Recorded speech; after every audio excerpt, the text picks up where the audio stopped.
আসসালামু আলাইকুম প্রিয় দর্শক, এই যে আমি আর নানি সকালে বসে পড়লাম অনেকগুলো খেতা নিয়ে ভাঁজ করার জন্য।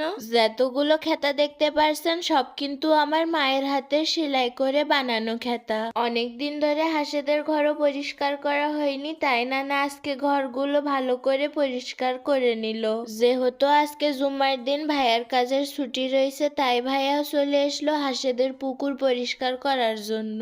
আর আমার ভাইয়া প্রতি শুক্রবারে হাঁসেদের পুকুরগুলো পরিষ্কার করে দেয়। নানাও খেতে এসে জাবজাবি করে বেগুন ক্ষেত শাক খেতে ভালো করে পানি দিয়ে দিল।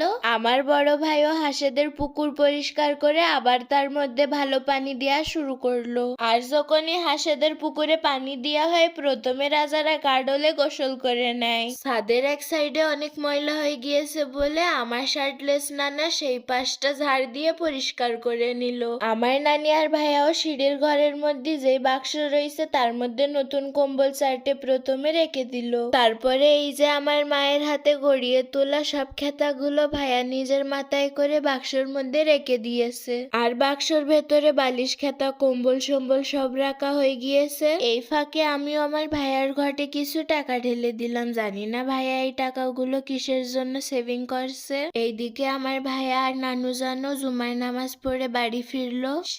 শেষ নানিও আমার মাথার চুল আশ্রয় দিল। আর আমার মাথার চুল নানি আর আম্মু ছোটবেলা থেকে অনেক যত্ন করে বড় করেছে। আল্লাহ হাফেজ।